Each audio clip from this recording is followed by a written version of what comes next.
병화 이형상의 삶과 학문이라는 제목으로 오늘 말씀드릴 박규공입니다.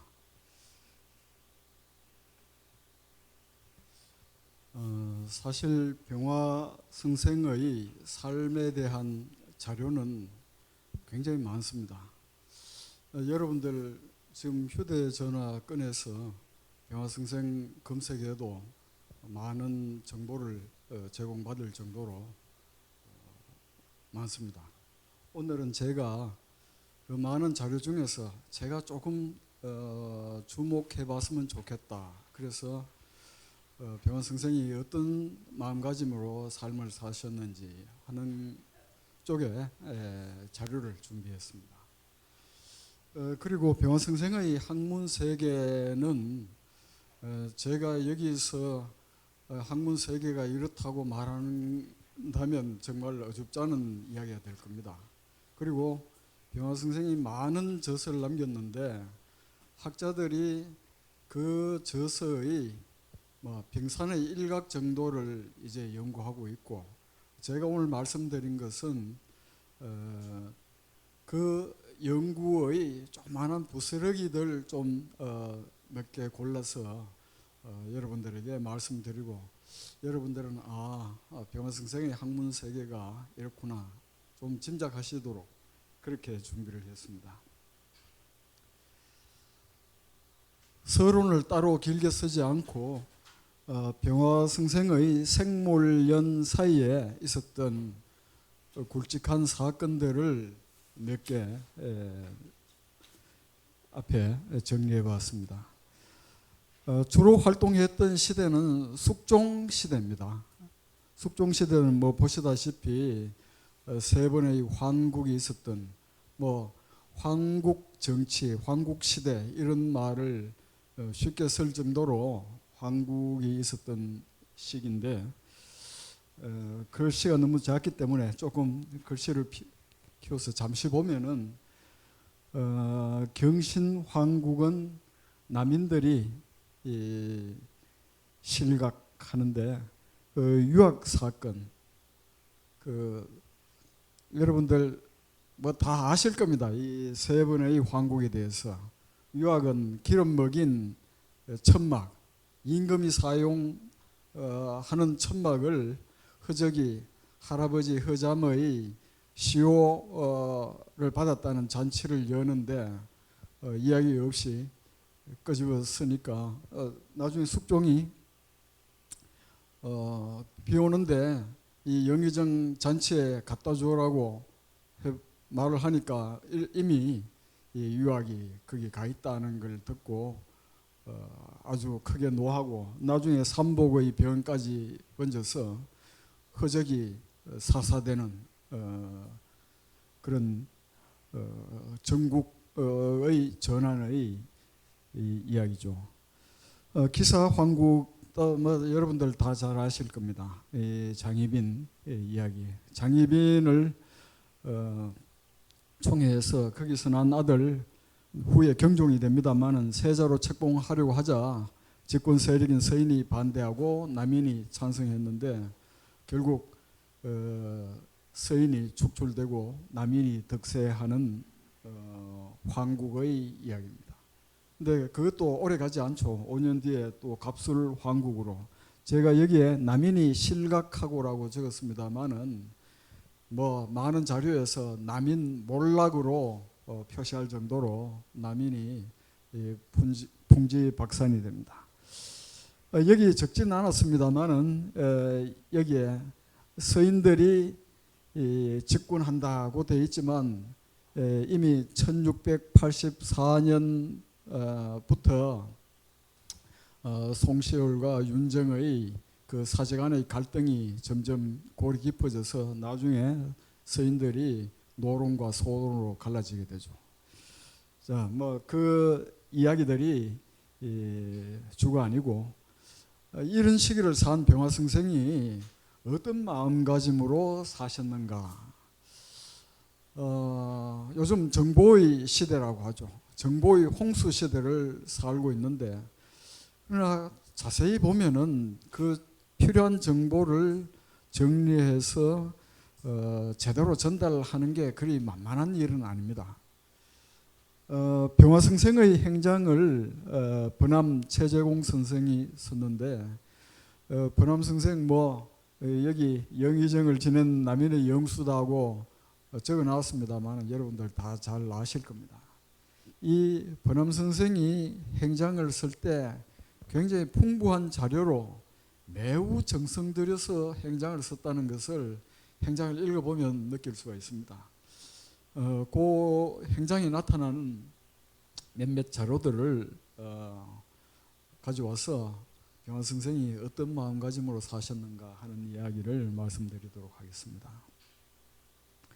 제가 위에 강직이라고 썼는데 병화승생을 이야기할 때 이 단어는 빼놓을 수가 없을 것 같습니다. 이 이야기도 청권사 병화연보 1979년도에 나왔던 그 병화승생의 연보에 있는 문구를 가지고 왔는데 재밌는 것은 이 청권사는 들어보셨죠? 청권사는 뭡니까? 효령대군의 후손들이 만든 사단법인입니다. 제가 정보의 시대라고 이야기하기까지 앞에 다른 이야기들을 다 생략했습니다만 병화승생은 효령대군, 그러니까 세종대왕의 둘째 형 효령대군의 10대 손입니다. 그러니까 왕손이죠. 그 효령대군 후손들이 만든 사단법인 청권사에서 1979년에 병화연보를 냈는데 여기에 보면은 숙종이 감탄하시고 하교하시기를 이 형상의 뜻은 나 상감으로서도 어쩔 도리가 없다, 이렇게 적어 나왔습니다. 물론 요 내용은 이 행장을 참고한 것으로 보이는데 행장을 보시면은 그 대목이 교활 숙종이 이야기합니다. 이 형상 여역 불렁구리라. 이 형상 같은 이는 나 또한 굽히도록 하지 못하겠다. 나로서 어쩔 도리가 없다는 이야기 앞에 감탄하고 하시고 이런 내용이 없어요. 근데 후손들의 병화연보에는 이렇게 적어 나왔습니다. 왜 제가 이 대목을 이야기하는지 좀 뒤에 다시 말씀드리겠습니다. 이건 부정자로 있을 때 병화승생이 부정자로 그리고 내직을 할 때의 이야기인데 내직할 때의 이야기를 하나 더 말씀드리겠습니다. 이 성문원에서 전적 사원부 감찰 거쳐서 제가 요 보낸 뒤에 빠진 걸 호조장을 집어넣었는데 사실 요건 요 내용은 호조 좌랑 때의 이야기입니다. 1685년에 아주 성진을 여러 차례 하는데 요 병조 정랑되기 직전에 호조 좌랑 때 빠르게 한번 읽어보겠습니다. 동지사가 떠나며 세패포의 처수가 해마다 늘어나서 지난 1636년 병자호란 때죠. 병자보포에 비하면 9자나 더 하였다. 한 자에 30cm 보통 그렇죠. 그러면 9자 같으면은 상구 27, 2m 70cm 정도가 더 늘어났다는 겁니다.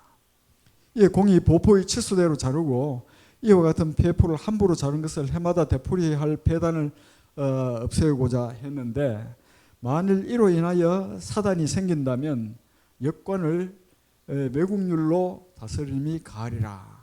근데 요 행장에 보면은 수역이 매국률. 수역. 좀 전에 우리 기사 황국 이야기 나왔지만은 장희빈 아버지 숙부가 다 역관이었던 건 그것도 다 알려진 사실이죠. 역관들은 통역을 하면서 무역도 허용됐기 때문에 엄청난 부를 축적했습니다. 근데 매년 이 보포가 늘어난 걸 보고 병화가 딱 잘랐습니다. 준 보포 단지 그 기준에 준해 가지고 보포를 딱 잘라서 이걸 가지고 와라. 여기에 마을성이 생긴다면은 수역 그 역관 우두머리를 매국률로 다스리라. 근데 통역 잘해가지고 우리가 딱 줄만큼 줬다는 것을 통역 이야기하라는 거죠. 전부 조정에서는 요 뒤에 대목을 쓰지는 않았습니다만 사색이 됐습니다. 저걸 어떻게 청나라에서 시비를 걸면 어쩌지 하는 두려움에 있었는데 이때 정사였던 정재숭이 혼자서 고개를 끄덕이면서 그대로 가지고 뒤탈이 없었다는 내용이 뒤에 나옵니다. 자, 이건 병화가 4년 내직을 했었는데 그 내직 때 있었던 이야기입니다. 자, 요 뒤에 제가 내직 4년, 외직 8년 병화의 활로 벼슬살이를 보통 저렇게 정리합니다. 내직에서 4년, 외직에서 8년. 요건 율봉 찰방부터 외직했던 걸 제가 정리해 놓았는데 병화 선생이 엄청난 저술을 하고 정말 뛰어난 재능을 모르지 않았습니다. 그런데 벼슬을 이걸로 끝냈다. 제가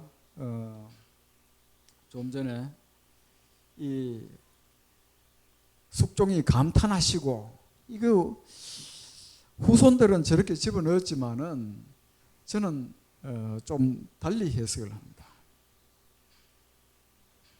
앞에 여기 경신환국 때 허적이 영의정이 사사됩니다. 그 다음 기사환국 때는 어떻게 돼요? 그 서인들을 이끌던 정말 무지무지한 송시열을 어떻게 합니까? 송시열에게 사약을 내립니다.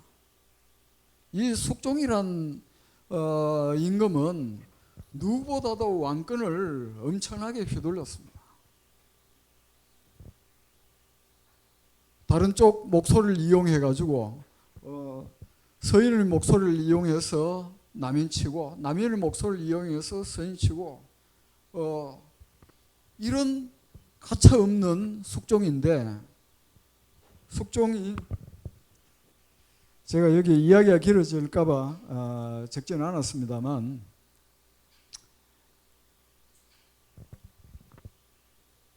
요 인사 문제 요것도 이야기가 길어질까 싶어서 제가 앞에 서질 않았는데 이것도 후손들 해석하고 조금 다른 면이 있습니다. 어쨌거나 인사는 숙종도 저 하위직을 껑충 규정을 뛰어넘어 가지고 승진을 시키려 하는 걸 병화가 반대를 하는 겁니다. 한림을 시켜서 알아보니까 병화가 요지부동이야. 숙종은 감탄하시고가 아니라 굉장히 부담스러워했을 것으로 저는 그렇게 해석을 합니다. 그래서 뒤에 내직 4년, 외직 8년 여기에 숙종이 마음만 먹었으면은 더 곁에 두었으리라고 저는 보는데 숙종이 그렇게 하지 않았습니다. 물론 숙종만을 이유로 보기는 또 어렵습니다. 그 행장에 번암 선생이 쓴 내용을 읽어도 그렇고 또 다른 기록들을 봐도 병화 선생을 남인이든 서인이든 달가워하지 않았습니다. 왜냐? 병화 선생은 네 편이다 내 편이다를 따지지 않고 그것이 옳은가 옳지 않은가를 먼저 봤기 때문입니다. 그래서 병화 선생이 남인들과 교류가 많았지만은 서인들 노하지 않았고, 남인들 교류하면서도 남인을 이끄는 영수한테 가서 귀에 듣기 좋은 소리 하지 않았습니다. 사정없이 아닌 건 아니라고 이야기하니까 남인이든 서인이든 병화 선생을 꺼려하는 겁니다. 그리고 하나 덧붙인다면 병화 선생이 특출한 학문 학자고 그의 재능이 남다르다는 것을 다 알았기 때문에 병화 선생을 시기한다는 것은 그것도 어렵지 않게 찾아볼 수 있습니다. 그런 이유로 병화 선생은 이 외직을 8년 하게 되는데 요 김태경의 한사경이라는 역사서가 병화 선생의 언급이 딱 여기에 있습니다. 이 김태경은 조선 말의 유명한 사학자죠. 중국으로 나중에 가서 우리 역사서를 씁니다만 이 영상을 제조 목사로 삼았다. 이 영상은 총명하고 민첩하며 강직하고 결단력이 있어서 군을 잘 다스린다는 명성이 자자했다. 그가 이르는 곳은 도적들의 자취가 없어졌으며 이 뭐 과장이 아니라 사실 정말 그렇습니다. 이때를 전후하여 160여 곳의 염사를 헐어버렸다. 요건 제주 목사로 갔던 1702년의 이야기를 쓰고 있는데 이 한사경의 뭐 여러 군데서 언급이 없고 딱 여기 한 군데 병화 선생을 이렇게 아주 핵심을 집어서 이야기하고 있습니다. 실제 이 외직에서 병화 선생이 목민관으로서 했던 활동은 그것만으로도 아주 이야기를 풍부하게 할 수 있고 뭐 우리 영천뿐만 아니라 대한민국의 공무원들 누구도 다 들어도 좋을 아주 모범 사례를 많이 볼 수 있습니다. 그리고 그 밑바닥에는 백성을 사랑하는 정신이 뭐 가는 곳마다 넘칩니다. 몇 가지 아주 작은 조각들만 제가 말씀을 드리겠습니다. 이 광주부 경력, 광주는 전라도 빛광자 광주가 아니고 넓을 광자죠.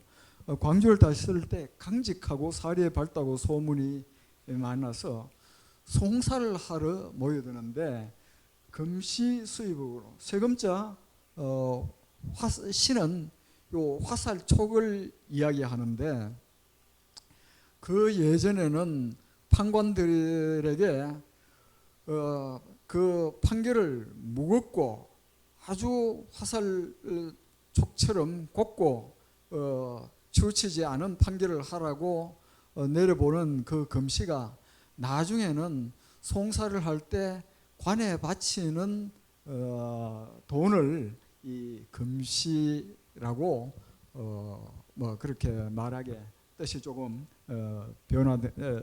달라지는데 그 훌륭한 판결을 내린다는 소문 때문에 많은 이 송사가 이 병화 선생한테로 몰려들어서 그 수입으로 양곡을 비축해서 봄철 기근을 구휼했다.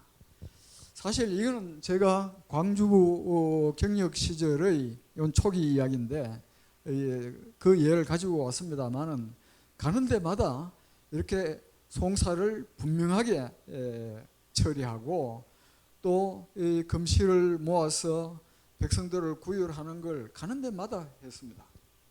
근데 제가 그 원칙주의자 앞에 그리고 강직하다고 했는데 아주 뭐 인정 사정 없는 그런 판관, 사실 그런 게 아니라 이것도 여러 가지 사례들을 살펴볼 수 있는데, 제가 뭐 경주 부윤 때의 이야기, 경주부 사실 도적이 들끓는다 할 때 그 누구를 보내야 하지 하면 조정에서 딱 나오는 이름이 병화 이형상입니다.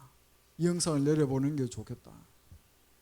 그러면 어떤 때는 이형상이 내려온다고 하면 도적이 스스로 흩어집니다. 경주 운주산에 도적이 수천 명이 들끓는다고 조정에서 그 사실을 알고 또 병화를 내려보냅니다. 근데 병화가 내려와서 토벌대를 꾸리는 것이 아니라 그 기차를 아전하고 몇 사람 팻말을 만들어 가지고 시장을 돌아다니도록 만듭니다. 한 달을 돌아다닌 뒤에 토포사가 내려옵니다. 그 토벌을 잘 하고 있는지 감찰하는 토포사가 내려와 가지고 보니까 뭐 도적을 몇 명 잡아서 어떻게 토벌하고 이야기가 없이 매일 하는 것이 그 기차를 하고 있는 이야기를 듣고 영감은 도대체 이제까지 실적이 뭐요? 뭐 하는 게 없지 않소? 하니까 병원 선생이 그 부하를 불러가지고 내가 부임한 이후에 도적이 무슨 그 사고를 친 기록이 있느냐? 없습니다. 도적들이 스스로 이제 흩어지는 거죠. 그 병화 선생이 이야기합니다. 그 사람들이 흩어져 농사를 지으면 농민이다. 그 사람들을 꼭 하필 이 포살 위사료 하필 잡아 죽이는 것을 일삼을 게 뭐가 있는가? 그들이 양면으로 가도록 이렇게 길을 터주는 게 그게 이 자기의 그 도적을 다스리는 방법이다는 걸 토포사한테 보여준 것이죠. 이 대목에서 제가 병화 선생은 워낙 공부를 많이 하고 또 많은 책을 쓰고 했는데 틀림없이 뭐 이 당 유종원의 이 단형론도 읽었을 것입니다. 나중에 요런 흔적이 있는지도 제가 살펴보겠습니다만은 유종원이죠. 이 유종원은 뭐 여러분들 다 이름 잘 아실 겁니다. 경은 원칙이고 권은 그 원칙을 적용할 때 상황에 따라서 어떻게 하느냐 하는 뭐 때로 뭐 권도를 이야기하기도 하는데, 저 원칙이 이때 이런 변통이 없다면은 즉 니라는 것은 꽉 막힌다는 겁니다. 앞이가 꽉 막힌다는 겁니다. 그러나 변통만 있고 원칙이 없다면은 폐는 뭐 폐륜이라는 말을 하죠. 일그러진다.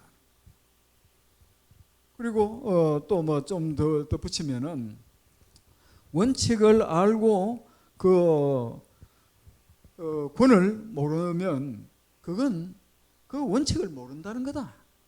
그런데 그 권, 어떤 변통하는 것만 알고 원칙을 모른다면 그건 또 변통하는 걸 모른다는 것이다. 이런 유종원의 말을 탁 떠올리게 할, 그러니까 원칙주의자이고 아주 강직한 품성의 병화지만 백성들의 죄를 다스리고 할 때는 백성들의 이렇게 퇴로를 열어주는 그런 경과 권을 다 아울러 보는 목민관이었다. 그렇게 우리가 말할 수 있겠습니다. 자, 제주 목사 그 제수를 1701년, 그러니까 조금 전에 1700년 경주 이 부윤을 내팽개치고 여기 호연정 1700년 호연정을 짓기 시작해서 그게 아마 1701년에는 다 완성된 걸로 보입니다. 호연정 편액을 썼다는 게 조금 그것도 기록이 1700년, 1701년 이것도 좀 주목되는 점이 있어서 그것도 제가 계속 검토하고 있는 중입니다.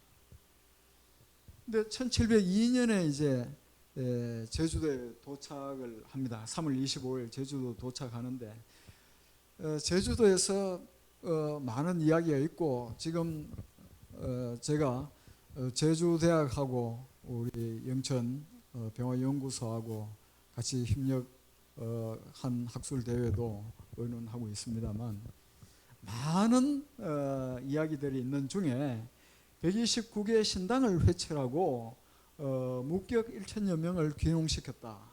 이건 사실 평가는 또 민속학하는 학자들은 신당 회찰하는 데 대해서 잘했습니다 하고 박수치는 그 방법론이어야 되죠 라고 전부가 그렇게 하는 건 아닙니다.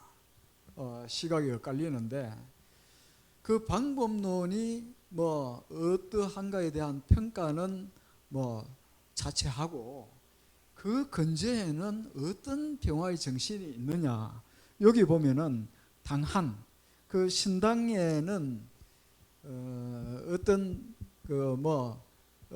껄렁한 무리들이 이 결속이 되어 있는 것 같아요. 그걸 당한이라고 했는데 그 당한들이 호상결계라, 계를 저끼리 서로 계를 맺어가지고 있는데 그 수가 1000이 넘어. 혹 토식 여염집에 가가지고 밥 먹을 거 내놔라고 행패를 부르고 심지어 도우 신당에서 소잡아 먹는 일까지 벌이고 있다. 병화의 시각에서는 백성들을 괴롭힌다는 겁니다. 그리고 사실 이 제주도에는 많은 어부들이 있기 때문에 누구나 백성들이 무사히 신랑이나 아버지가 돌아와 달라는 그런 기울의 마음이 있기 마련인데 신당에서는 그런 약한 백성들의 마음을 이용해 가지고 많은 재물을 긁어내는 걸 병화선생은 굉장히 부정적으로 봅니다. 그건 경주 부윤이 있을 때도 신당을 회찰한 기록이 있습니다. 아마 앞에 한사경에서 160 요것 한 건 경주 회찰한 것하고 그 수를 합한 것으로도 보입니다.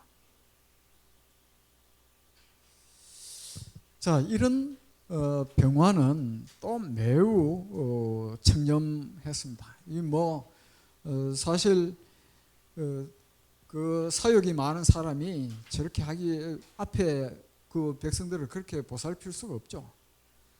요건 제주도에서 돌아올 때입니다. 개미의 일로 인해서 체육이 채직되어서 돌아올 때 귀장에는 무일물이라 다른 게 없어. 반지 있다는 것은 백육담 위에서 말라 죽은 단목으로 만든 검은고, 지금 그 검은고가 호연정에 보관되어 있습니다. 그리고 호연정 단검 1장과 시초 수건이라, 시초 씻어놓은 원고 몇 권, 그게 전부 다 정조대에 가서 청백리로 이제 선정이 되죠.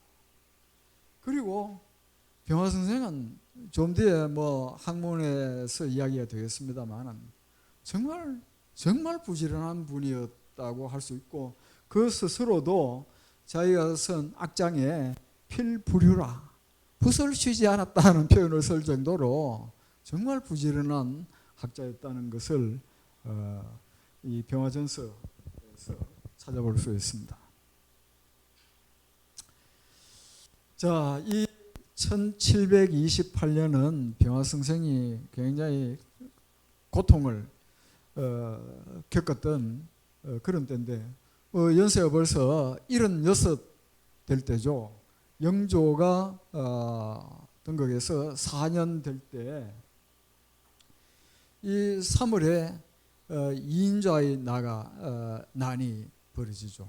이인자가 난이 벌어지자 바로 소모사로 나오라는 그 어명을 받고, 이 76의 노인이 자기가 이 적도들을 이 처부 서는데 도움이 된다니까 그 노구를 이끌고 경상감영으로 달려갑니다. 달려가서 이제 소모라는 것은 저 병사들을 모집하는 거지 않습니까? 그 뭐 직인이 있어야 되는데 이거 직인을 찍지 못하고 있습니다라는 그 계를 쓰는데, 그런 와중에 갑자기 나졸들이 들이닥칩니다. 그래서 뭐 영문도 모르고 잡혀 올라가서 옥살이를 하는데, 이 칼을 씌우고 수갑을 채워 놓으니까 이게 피가 막 흐르는 겁니다, 손목에. 그러니까 수졸이 보니까 이 노인이 너무 딱해가지고 수졸이 척연해서 청을 합니다. 탈가, 선생님 그 칼 벗겨드릴게요 하니까 공의왈 불가, 안 돼. 명일에 우청 또 청합니다. 선생님 벗겨드릴게요. 우월 불가, 안 돼. 또 그 다음 날에 또 청을 하니까 공의왈 말하기를 신수야라, 군명하라. 내 몸의 그 운수가 그렇고 인도 임금의 명령이다. 신수 불가도, 내 몸의 운수라는 건 내가 도망칠 수 없는 거야. 그리고 군명은 불가위라. 군명은 또 어길 수 없는 거야. 그 고통을 그 노인이 겪으면서도 안 돼, 원칙대로 해야 돼. 이건 백성들을 따뜻하게 해서 그 경과 권을 아울러 이렇게 운용을 했지만, 자기 자신에게는 엄격한 마음가짐과 젊을 때나 늙어서나 한결같았다는 걸 읽을 수 있습니다.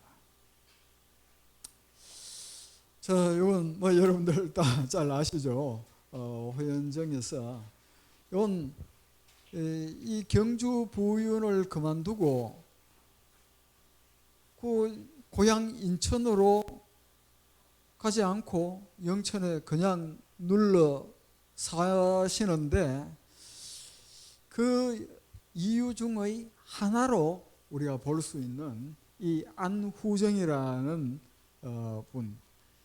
안후정은 병화승생보다 6살 아래인데, 이 양반이, 병화승생이 그 제주도 목사를 갈 때 아주 뭐 술단지를 갖고 와가지고 참 환송연을 해주는 이 양반이 제주도에서 또 죽었다는 부고를 받고 이 제문을 쓴 겁니다. 미정일순이 불면하라. 열흘에 한 번 얼굴 보고 지나간 적이 없다는 겁니다. 그리고 백구 덕면의 상념회의자, 나로 하여금 뭐 백구 식구가 꼭 뭐 100사람이라기보다는 많은 식구들이 염치를 상하고 의리를 다치지 않도록 살과 땔감을 지원해 준 걸 이야기하고 있습니다. 사실 이 병화 선생이 이 영천에 그 경주 부윤으로 부임할 때 만났던 것 같아요. 그러면서 계속 교류를 하고 경주 부윤을 놓고 바로 영천 와서 호연정을 짓게 된 것으로 생각이 됩니다. 자, 병화 선생의 삶을 이야기하기 위해서 어떤 마음가짐으로 삶을 사셨는지 81로 별세하기 전까지 한결같은 그 자신의 마음을 갖고 그 험난했던 시기를 그렇게 사시면서도 놀라운 것은 어마어마한 저수를 하셨고 그 상당한 부분이 호연정에서 이루어졌다. 1700년에 호연정을 짓기 시작해서 나중에 그 소모사로 경상감령으로 갈 때가 1728년이죠. 그 사이에 물론 제주 목사도 다녀오고 이렇게 좀 출입이 있었습니다만 1728년까지 호연정에서 많은 저수를 합니다. 자, 대산 이상정 선생이 그 병화 선생 문집의 발표인데 거기에 이런 내용이 있습니다.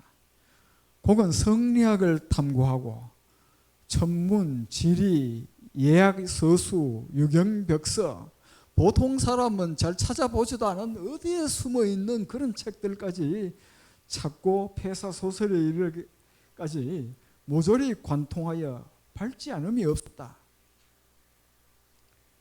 사실 행장은 오늘날 우리 선비들을 살피는데 행장이 중요한 그 정보를 제공합니다만은 어떤 행장의 경우에는 너무 과대 포장한 그런 문제를 우리 후손들이 종종 직면하는데 사실 이 대산의 말이 결코 부품하게 부풀린 게 아니라 정말 이 병화 선생은 공부량이 엄청났다는 걸 그의 저수를 통해서 우리 짐작할 수 있습니다. 자, 요건 재밌는 대목이라서 제가 한번 발췌해 와 봤습니다.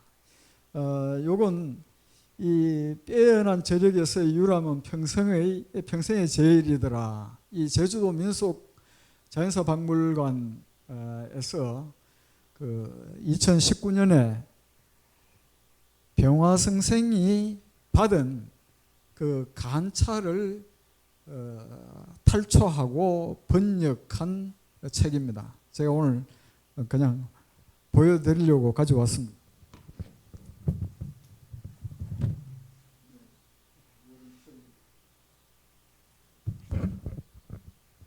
여기에 받은 편지에 이 성환이라는 분이 이런 표현을 하고 있어요. 붓을 잡고 문장을 짓는데 마치 샘물이 마르지 않은 듯 바람처럼 빨리하여 각처의 저수를 하여 책들을 만들어 쌓으니 이 뒷부분은 그대로 적지 않고 제가 좀 간단하게 줄였습니다. 한우 충동의 지경에 이르렀다. 얼마나 책을 많이 써가지고 한우 충동 그 책을 술에 실으면 소가 땀을 뻘뻘 흘릴 정도로 집을 가득 채울 그럴 만한 많은 책을 지었다는 이야기죠. 병화 선생이 이렇게 많은 저수를 했다는 건 많이 알려졌던 것 같습니다. 자, 이 병화 선생의 저수를 1978년도 문화재관리국에서 와서 정의를 했어요. 보니까 성리학서, 예학서, 보서, 지리서, 역사서, 주의서, 일기문, 잡서, 역서, 문집, 유목, 목록서, 기타 분류해 놓은 걸 보니까 그러려니 싶은데 사실 들여다보면은 하나하나가 그냥 쉽게 이렇군 그렇게 말하기 어려운 깊이와 넓이를 병화승생의 그 저술이 갖고 있는데 이는 앞으로 연구를 계속해야 될 학자들의 숙제입니다.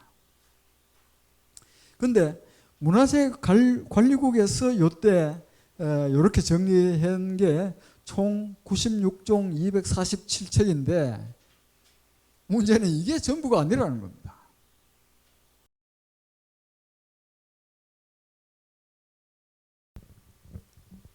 예, 계속하겠습니다.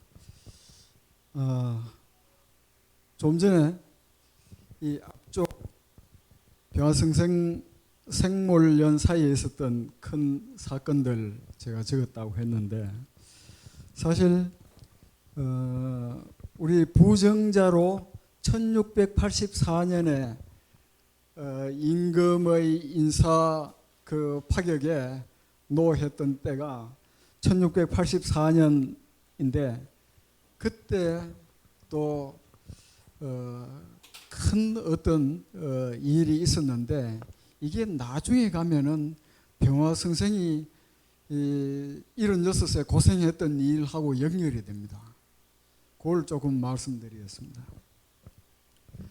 1684년에 무슨 일이 불거지느냐 하면은 송시열과 윤정 그 제자 윤정이 갈등하는 그러니까 이 회니 시비라고 그렇게 부릅니다.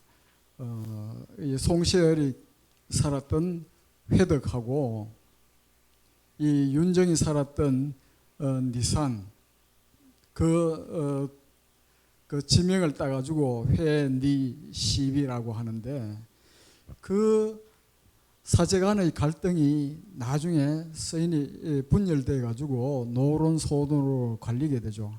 그게 굉장히 오래 지속이 됩니다. 이 갑술황국도 지나서 1714년 그러니까 30년을 끌어서 그때 병신년에 임금이 그 윤정 너 꼬표 송시열 오 이렇게 판결 그걸 병신처분이라고 우리들 흔히 부르는데 그때 이제 그런 처분이 있고 이미 그 우리가 서인이라고 불러도 그 서인 속에는 송시열을 중심으로 한 노론과 소론이 갈라져 있는 겁니다. 그런데 이 그 소론이 밀었던 경종이 등극해서는 일시 잠시 득세를 합니다만은 이 노론의 힘이 사실 그 소론이 마음대로 하기 어려워서 경종이 오락가락합니다. 나중에 노론이 밀었던 영조가 등극하자 이 소론이 그게 반발하는 모양의 하나가 이인좌의 난으로 나타납니다. 물론 이인좌의 난에는 소론의 남이들까지 일부 가담하는 그런 모양새가 됩니다만 이 인자의 난 때문에 병화선생이 그 76 나이에 아주 곤욕을 치른 거죠. 그리고 소모사로 불려서 느닷없이 압송돼 가지고 서울로 가는 바람에 다시 호연정에 돌아오지 못하고 거기서 이제 5년 후에 돌아가시는데 그 풀려난 1728년에는 또 효장세자가 죽습니다. 효장세자는 여러분들 알고 계시는 사도세자의 이복형인데 영조의 장남이 죽자 사도세자가 이제 세자가 되고 사도세자의 아들인 정조가 나중에 이 효장세자의 양자로 가는 모양으로 해서 정조가 되죠. 정조가 즉위한 뒤에는 진종으로 초존을 합니다. 근데 정조 이야기까지 제가 일부러 끄집어낸 것은 만약에 숙종이 아니고 정조였다면 정말 병화승생을 하루도 안 보면 못 견딜 정도로 너무너무 아꼈을 것 같아요. 정조가 뭐 참 임금으로서는 뭐라고 표현하기 어려운 대단한 학자 아닙니까? 사실 병화가 정말 대단한 학자인 것이 제가 뭐 대단한 학자다라고 말해서 입증되는 것이 아니라 앞으로도 학자들이 연구할 그 연구거리가 무궁무진하게 기다리고 있다. 그 말씀을 우선 드리고 뒤로 다시 돌아가겠습니다.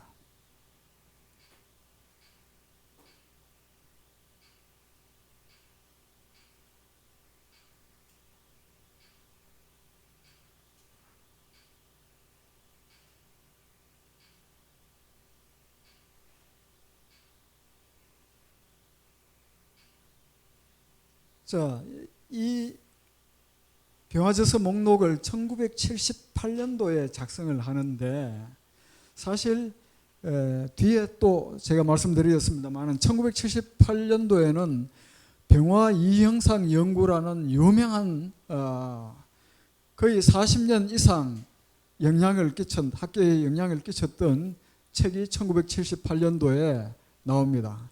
저자는 효성여제, 지금은 대구 가톨릭대 교수였던 권영철 박사였습니다.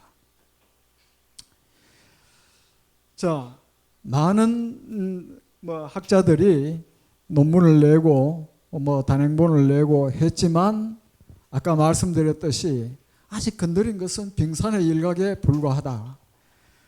특히 병화의 사상에 대해서는 거의 다가 실학자라고 입을 모으지만 이 병화의 사상에 대해서 한국정신문화연구원에서도 많은 관심을 갖고 단행본을 내기도 했는데 그때 김용걸은 한국 사상가의 새로운 발견에서 병화의 철학은 매우 명쾌한 행동 이론을 제시한다. 명쾌한 행동 이론을 제시한다.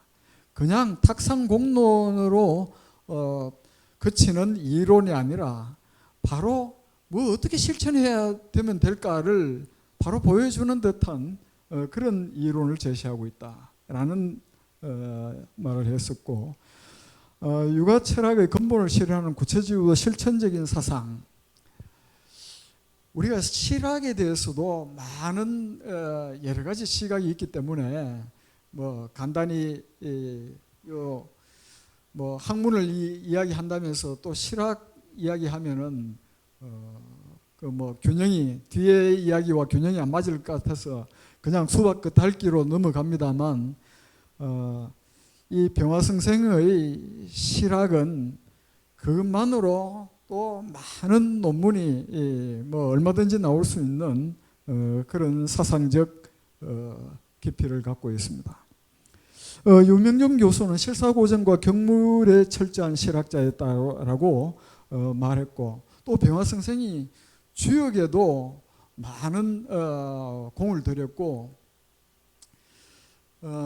제가 병화승생의 주역에 대한 그 논문을 사실 지난번 3월달 그 학술 대회할 때 부탁을 드렸습니다만은 전부 다 제가 부탁드렸던 분이 대단한 자부심을 갖고 있는 분임에도 불구하고 뒤로 좀 미뤄야 되겠다고 사양을 했습니다. 아직 병화승생의 주역에 대한 논문은 없습니다. 앞으로 그런 논문이 나와야 될 텐데 김학권은 잠시 병화승생이 주역에 많은 관심을 기울이고 이렇게 했다는 다른 사람보다는 이 주역에 대한 그 연구를 시도했다고 할 수 있습니다. 주역이야말로 모든 인사의 교본이라는 병화의 주역관을 김학권이 언급한 바 있습니다.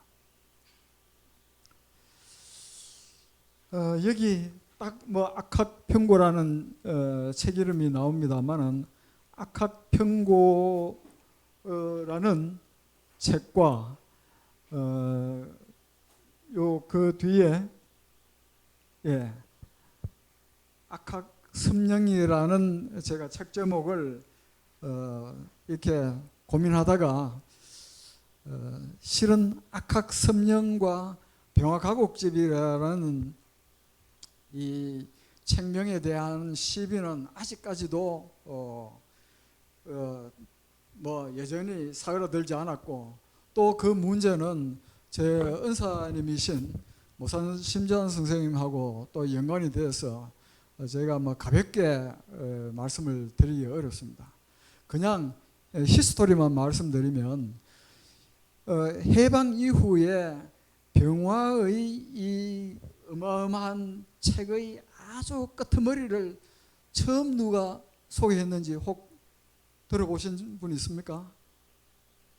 1951년, 그러니까 6.25가 발발한 그 다음이죠. 1951년 영천의 유명한 역사학자입니다. 김수철 선생이 병화의 남한박물을 학계에 소개했습니다. 혹은 소개한 정도인데, 그 김 교수님이 그해 갑자기 돌아가셨어요. 아쉽게도 그 이후의 연구 활동을 기대할 수가 없게 됐는데, 그래서 한참 7년 뒤 1958년에 제 은사님이신 모산 심지환 선생님께서 1958년에 병화가곡집 연구라는 논문을 내셨습니다.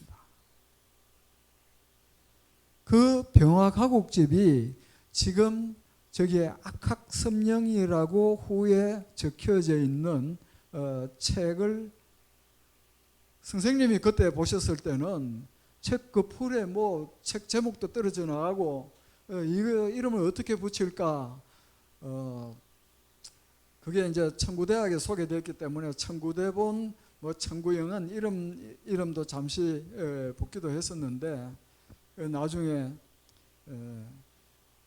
그 책을 처음 접한 게 1976년이고 1956년이고 논문을 1958년 낼 때는 병화가곡집이라는 이름을 붙였는데, 그 이후에 악학섭령이라고 그 책 제목을 뒤에 썼습니다.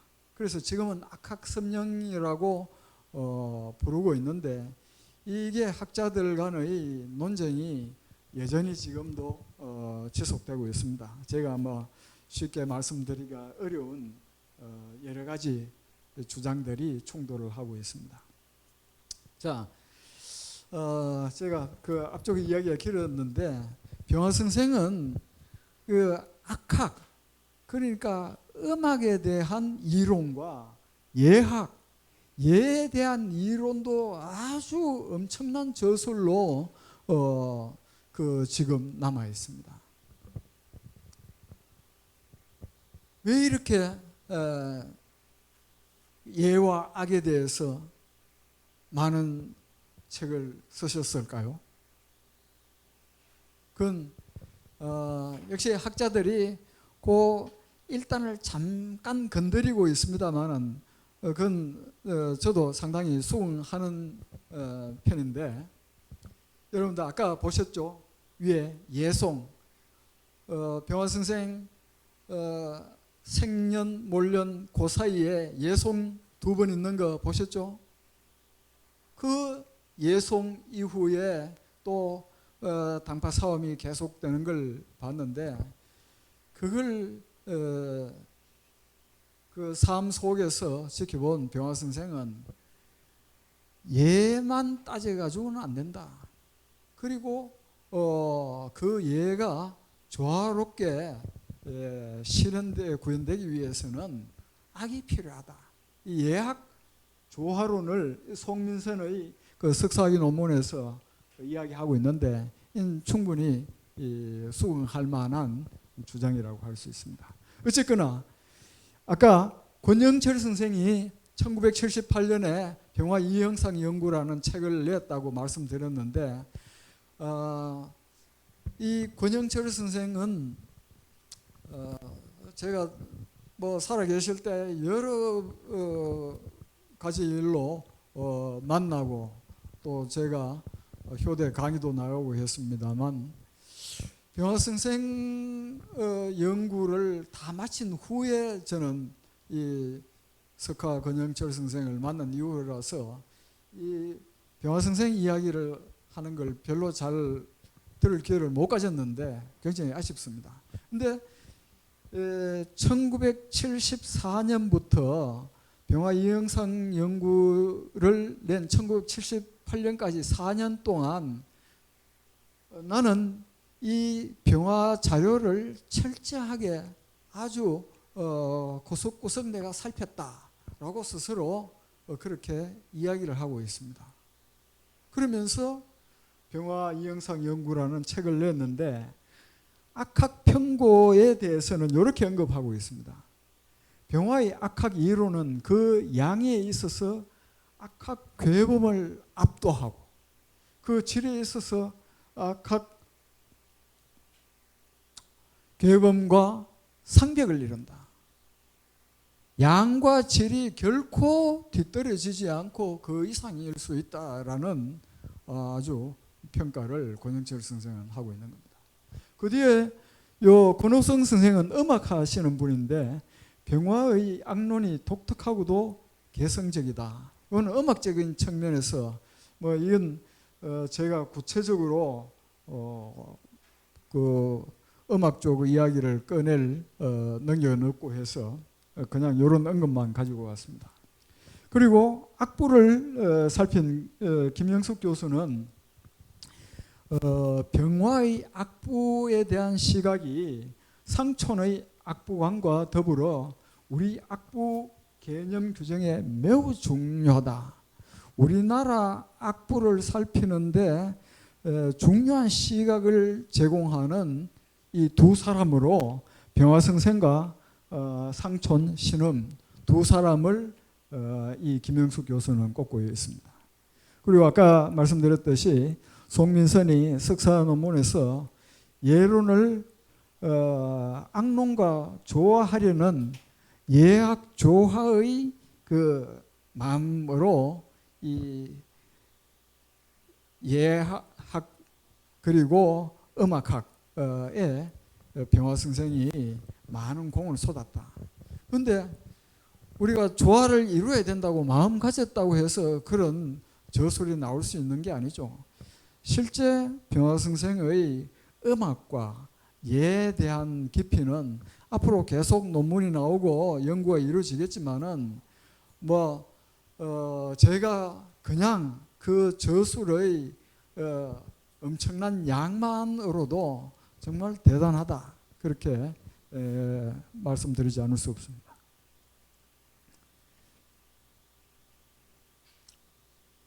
근데 아까 그 정조대에 이 정조대에 만약에 이런 병화 선생 같은 학자가 있다면 정말 좋아했을 것이다 라는 말씀을 했는데 이 병화만큼 많은 책을 낸 학자가 정조대에 있었죠. 누굽니까? 예, 다산 선생이 정말 병화처럼 또 엄청난 저술을 했는데 다산 선생과 병화 선생 관계가 있습니다. 관계가 있어요. 그리고 다산 선생이 병화 선생을 언급하고 있죠. 그 뒤에 말씀드리겠습니다. 또 제가 이 작도 이렇게 간단하게 이 김원종 외에 다른 학자들의 논문도 있습니다만은 이 김원종의 선생의 한자문화권에서 유래를 찾기 어려운 문자학 개론서다. 그리고 19세기 말에서 18세기 초반 우리말의 실상을 살피는 데도 요긴한 자료다. 뭐 이 정도 갖고 왔는데 이 자학에 대해서 정말 독보적인 또 책을 썼고 그런 연구를 했던 것 같아요. 이 자학하면은 또 여러분들 누가 떠오르십니까? 아까 효령대군의 10대 손이라고 했는데 효령대군 바로 밑에 동생이 누굽니까? 세종대왕 뭘 하셨죠? 예, 훈민정음.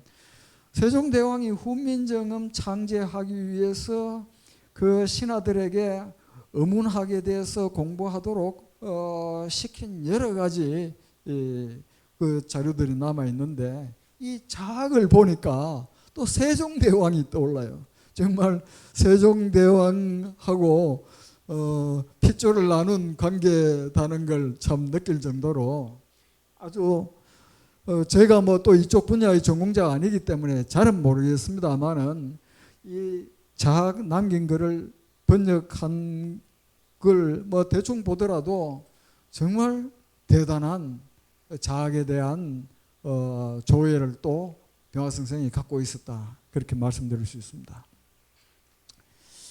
그 다음 이 병화 선생은 정말 뭐 실학자의 범주에 넣느니 마느니가 아니라 정말 선생은 그 학문이 바로 실천이 되도록 엄청난 노력을 기울인 걸 이런 동의사학을 구지영 교수가 그 논문으로 발표하고 그 뭐 다른 학자들은 또 없어요.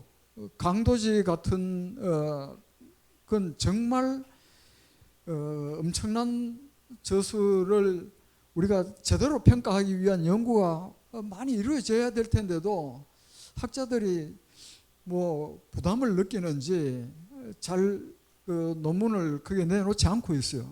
어쨌든 다 해야 되는데 이 국방 쪽에도 북쪽이든 남쪽이든 그러니까 남쪽이라면 외와 북은 저 청만주 이쪽으로 우리는 어떻게 지켜야 되는가 하는 그 병화 선생의 시각을 여러 글에서 읽을 수 있습니다.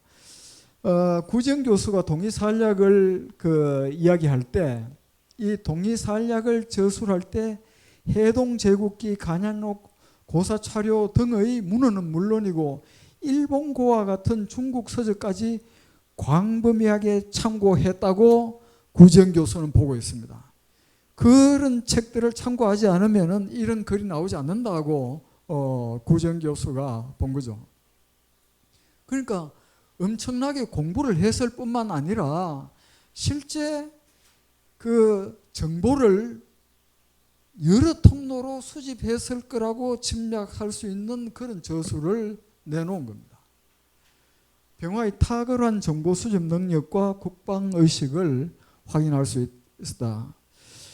구지영 교수가 다음에 북설섬령에 대한 논문을 쓰겠다고 저한테 약속을 했습니다. 지난번 우리 학술대회에서 논문 발표하고 난 뒤에 그 약속을 해서 제가 그 다음 논문을 기대하고 있는데 병화 선생이 이 국방에도 남다른 시각을 가지고 그걸 어떻게 하면 되는가, 실제 어떻게 해야 되는가를 정말 강도지 같은 걸 보면 이 병화 선생이 그 평생을 걸쳐서 그런 저술 하나를 냈다고 해도 대단하다고 평가할 수 있는 그런 책을 수없이 낸 겁니다. 그게 우리가 정당한 평가가 따라야 되겠다는 말씀을 드립니다. 그리고 병화 선생은 또 악보를 많이 썼고 제가 여기서는 뭐 다 그 말씀드리기 어려워서 정말 몇 가지 편림만 끄집어냈는데 엄청난 시도 또 썼습니다. 그리고 악보를 썼는데 이 악보가 이 김용환이 석사 논문에서 상당히 주목할 만한 언급들을 많이 하고 있는데 이것만 제가 그냥 가지고 왔습니다. 명확한 창작 의식으로 그때까지 이루어졌던 악보의 모든 성과를 집대성하여 차작 및 자재의 방법으로 약 400수의 방대한 작품을 창작했다. 근데 우리가 한시를 짓고 뭐 조선조의 선비들이 한시를 짓고 악보를 짓고 할 때 그냥 중국의 뭐 한시를 차원하거나 뭐 얼마든지 그런 거 할 수 있는데 김용환이 분명히 그런 걸 본 것 같아요. 우리의 것은 어때야 된다. 중국의 것은 중국의 것이고 우리의 것은 어떤 특색이고 우리의 것은 어떻게 자리 잡아야 된다는 생각을 병화 선생은 늘 하고 있었다는 걸 이런 논문들이 짚으면서 병화 선생의 작품을 이렇게 언급했다고 봅니다. 그 다음 김명기 교수와 김명순 교수가 같이 내놓은 그 18세기 경향을 책 제목을 제가 안 적었습니다. 시조 한역은 작품수, 작품 내용, 한역 방식 등에 있어서 17, 18세기의 경향을 선도한 대표적인 위치를 차지하고 있는데 병화 선생이 그 시조를 한역한 작품에 대한 논문은 여러 편이 좀 나와 있는데 거기에 대한 평가도 정말 충분히 제대로 그 자리매김을 하기 위한 연구는 아직도 더 많이 나와도 좋다고 저는 생각합니다. 그리고 탐나서울역도 이 호연정에는 병화선생의 많은 저술이 호연정에서 이루어졌는데 지금 호연정에 남아있는 병화선생의 저술은 10종 15책에서 탐나술력도가 제주도로 팔려가는 바람에 14종 14책밖에 지금 요 금고에 남아있지 않습니다. 보물로 지정된 것만 남아있어요. 보물로 지정된 것만. 지금 탐나술력도는 제주도에서 이 보물로 지정되어 있는 여기 있을 때 보물로 지정된 걸 제주도에 가져가서 국보를 신청해 놓은 상태고 많은 학자들이 뭐 국보가 못 될 이유는 없다라고 작년 연말 제주도에서 가졌던 학술 대회에서도 이 탐나서울역도에 대한 이야기가 있었습니다. 탐나서울역도가 그 1998년도에 팔려갔는데 그 이듬해 탐나서울역도 연구회가 발족이 됐고 2000년에 탐나서울역도 연구논총이 나왔습니다. 이 연구논총에 27편 논문이 실려져 있는데 뭐 지도학, 행정과 도로, 교육제도와 가구제도, 국방, 진상, 노인과 양로영, 감귤산업사, 선박사, 식물과 식생, 자연환경, 관화, 건축, 복식, 신앙생활 등 뭐 여러 분야에서 이 책 한 권 가지고 연구를 하고 있는 겁니다. 제가 탐나서울역도 연구논청을 여기서 뭐 계대, 영남대, 경북대 다 뒤져도 못 찾아가지고 할 수 없이 검색하니까 그 제주도청하고 연결이 돼서 공무원한테 전화를 걸어가지고 이걸 좀 봐야 되는데 복사를 좀 해줄 수 있느냐. 복사보다도 막 그냥 좀 스캔이라도 해주면 좋겠다고 하는데 요새 저는 조금 감동을 했습니다. 교수님 요 보시고 꼭 들려주십시오 하고 도청에 한 권 남아 있습니다 하면서 저한테 빌려줘서 제가 제주도 가서 돌려줬습니다. 예. 그리고 이 탐나서울역도를 가지고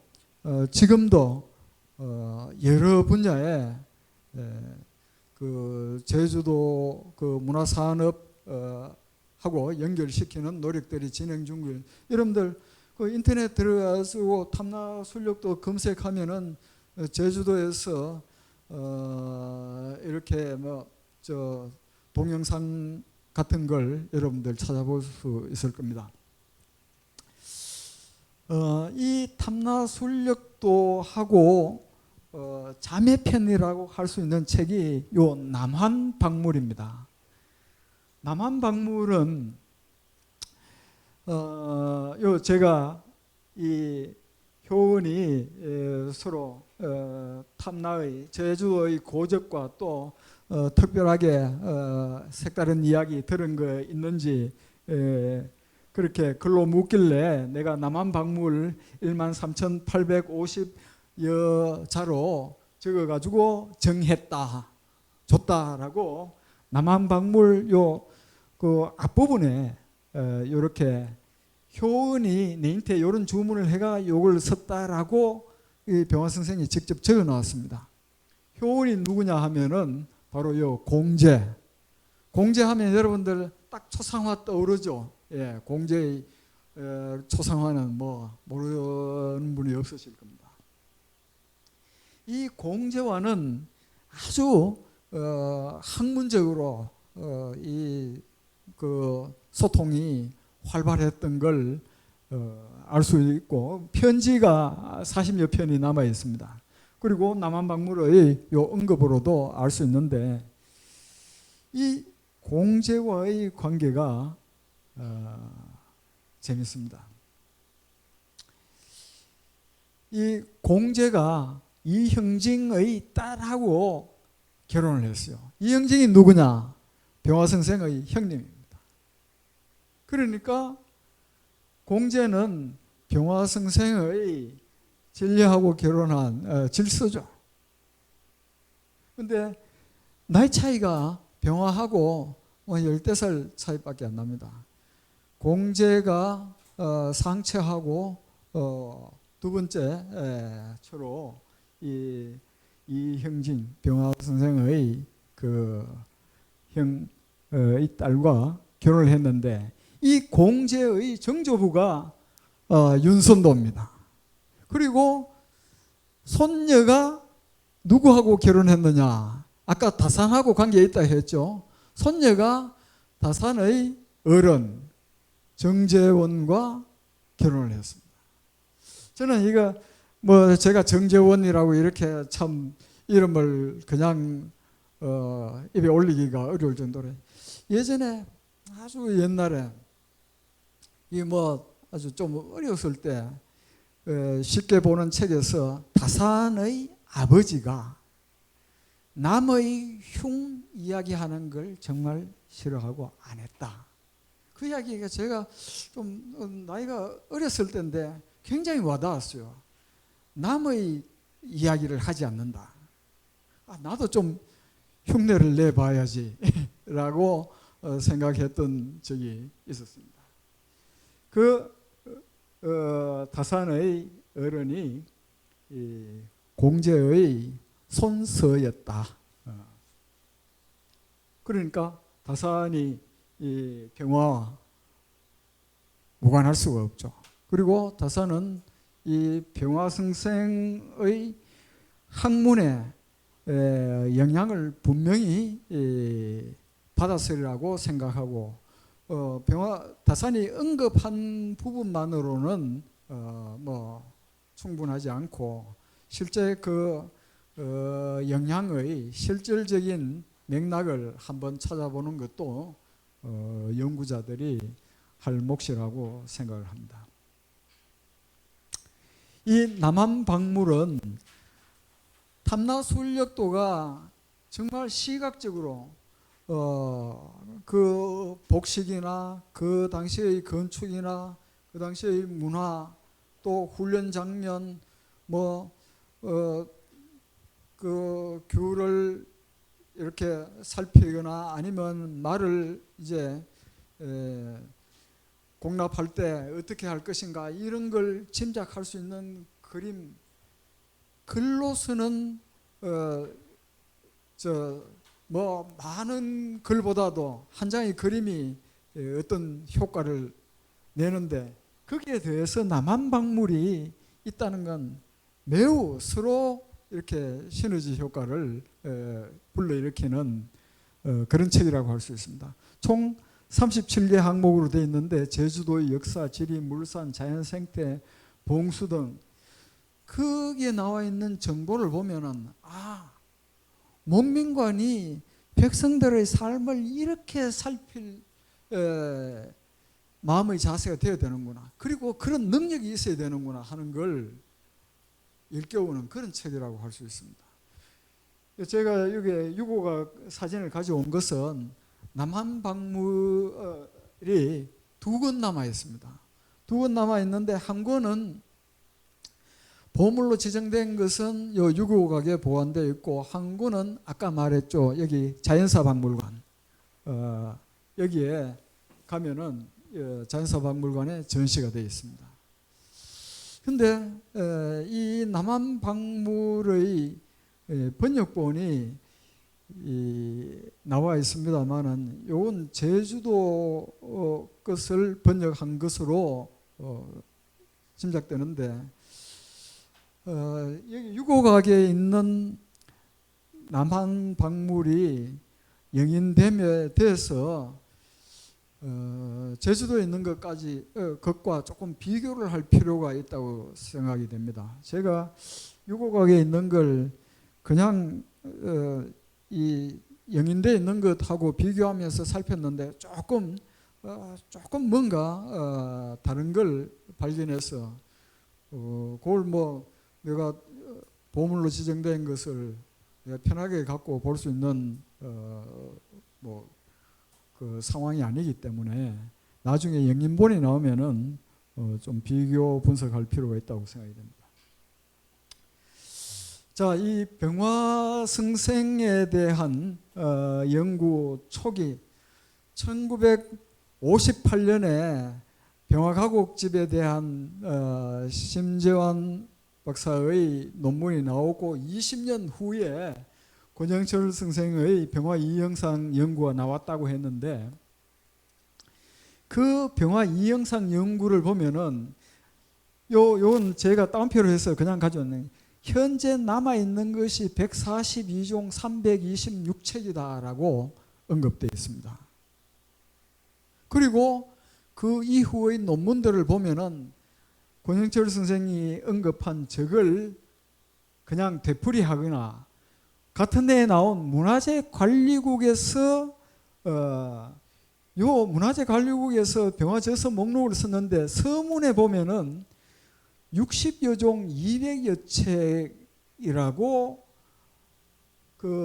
그때 이 목록을 작성했던 최순희 선생이 저렇게 언급해 놓고 실제 정리는 96쪽 247책으로 정리를 했어요. 그럼 이게 뭐란 말이냐? 근데 같은 해에 나온 이 병화 이영상 연구와 병화저서 목록하고는 왜 이렇게 차이 나지? 이게 뒤의 학자들은 이게 뭐지 하는 물음이 당연히 나오겠죠. 그런데 문제는 이 뒤에 1990년에 정신문화연구원에서 병화 전서라고 10권짜리 책을 냅니다. 유고각에 가면은 그 병화 전서 10권짜리도 있는데 그 10권에 실려 있는 병화 저서가 전서가 아니라는 겁니다. 전서는 전부 다 집어넣어야 전서인데 거기에 종수를 세보면은 50 정도 채 되지 않아요.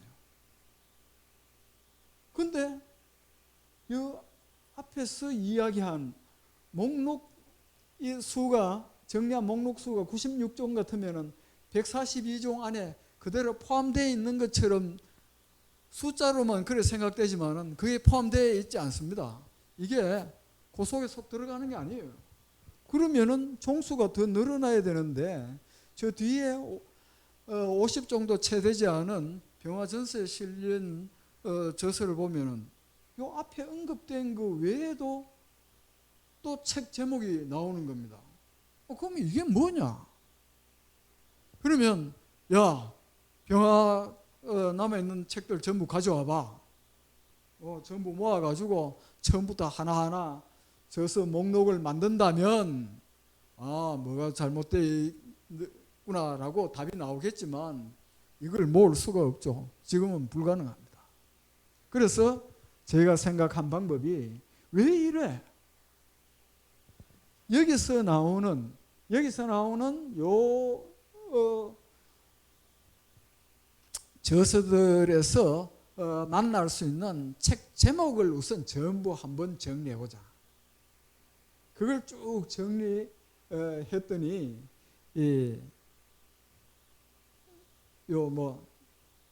지난 3월 달에 학술 대회를 하고 제가 이제 그렇게 작업한 걸 논문으로 발표하고 4월 달에 책으로 나왔습니다.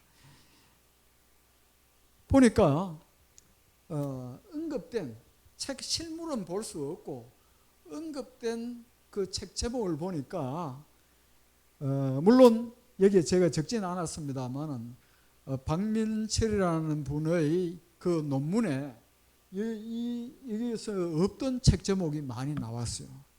그것하고 또 병화 이영상이라는 책에 나온 하여튼 이제까지 나온 책에서 전부 그 책 제목을 긁어 모았더니 188종의 415책. 근데 제가 여기도 적어 놓았습니다만은 이건 책 제목만 보고 그리고 종수도 이 책에 따라서 이 책의 종수가 이 병화 같은 책인데 병화 저서 목록하고 병화 이영상 연구 책 제목은 같은데 종수가 달리 표기된 게 있어요. 그럼 뭐가 답인지 실제 책을 보지 않고는 확인할 수 없습니다. 근데 제가 나름대로 우선순위를 적어서 415책이라고 했는데 이거는 실제의 책을 보면은 숫자가 바뀔 수 있습니다. 그리고 저 속에는 이게 병화의 저서인가 아니면은 병화가 소장하고 있던 장서인가 그게 확인이 필요한 것도 포함이 되어 있습니다.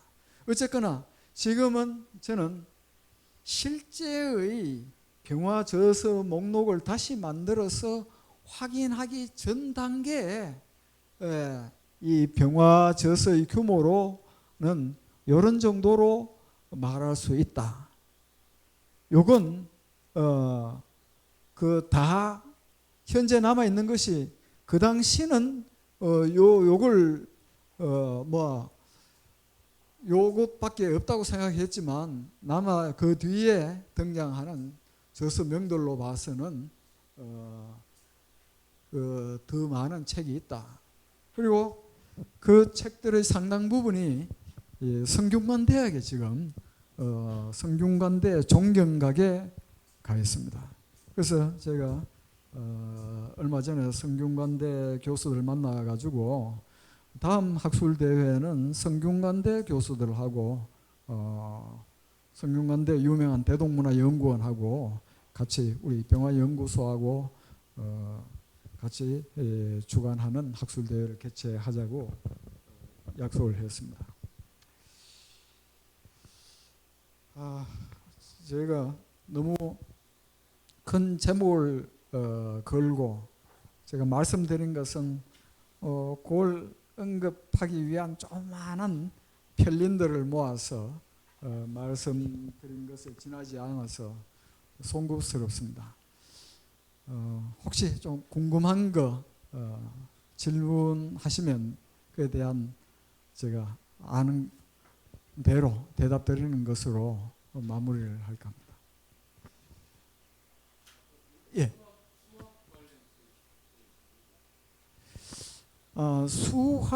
수학이라고 이렇게 별도로 내서 그렇게 말씀드리기는 좀 어려울 것 같습니다. 수학이라고 따로. 예.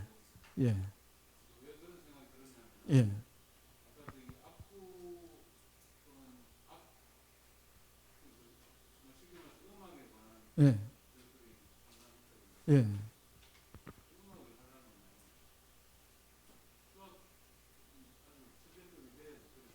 예. 예, 맞는 말씀입니다. 사실 그걸 그러니까 음악을 이야기하는 가운데 방금 말씀하신 것처럼 그 연관성에 대한 언급이 있으면 몰라도 수학이라고 따로 떼가지고 불려서 그 별도로 저수를 했다고 그렇게 말씀드릴 것은 제가 기억하는 한 없을 것 같습니다. 예.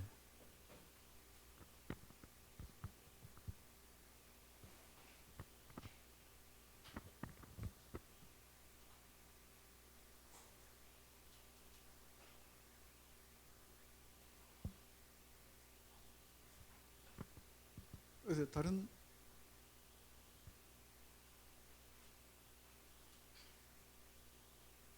예, 제가 이 마무리라고 정리해 봤습니다만 희망 사항입니다. 병화 저서 목록이 다시 한번 작성됐으면 좋겠다. 이 한데 모을 수는 없어도 찾아가서 확인해서 이 하나하나 분류를 다시 확인하고 목록을 작성하는 것이 가능하면 좋겠다 하는 희망사항이고, 정기적으로 학술 대회가 꾸준히 이어진다면 병화승생에 대한 평가가 다시 이루어지지 않을까 하는 생각을 가집니다.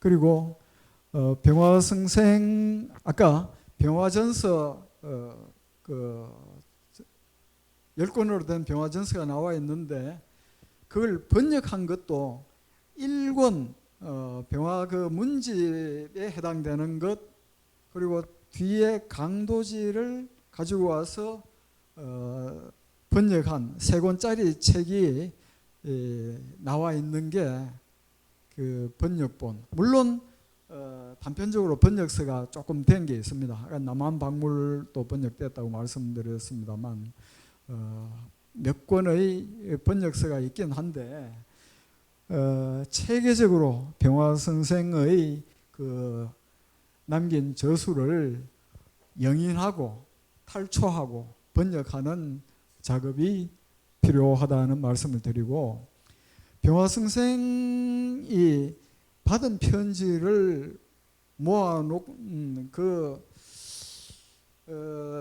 게 지금은 흩어져가 있는 것 같습니다. 이게 요게 3권째 그 자연사박물관에서 나온 책인데 전부 한 번에 나올 때 한 편지 70건 전후가 돼서 총 한 200여 건의 편지가 탈초 번역이 돼서 나온 셈인데, 제가 자연사박물관에 다른 더 아직 탈초 작업을 안 한 게 더 있냐 하니까 물으니까 저게 전부라고 그래요. 병화 연보에 보면은 병화승생 편지가 1000건이 넘는 1081건으로 제가 기억합니다. 남아 있는데 그것들이 지금 흩어져 있는데 그 관찰들을 파악하고 확인되는 대로 영인하고 탈초 번역하는 작업이 필요하다. 그리고 아까 말씀 못 드렸습니다만은 중요 민속 자료 119호 그 인장 23과 여러분들 정말 나중에 그렇게 되리라고 생각합니다만은 이 병화 유고각에서 지금 보관하고 있는 인장, 호패 보면은 기가 막힙니다. 그리고 칼 아까 말씀드렸죠. 검은고 이런 것들이 여러분들 언제든지 보실 수 있도록 전시가 되면 좋겠다 하는 말씀을 드리고, 물론 연구도 다 되어야 될 것들입니다. 그리고 병화 성생과 관련한 강좌가 많이 개설된다면 병화 연구도 더 탄력을 받지 않을까 그런 생각을 합니다. 뭐 궁금하신 점?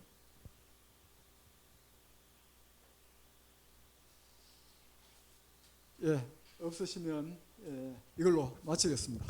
감사합니다.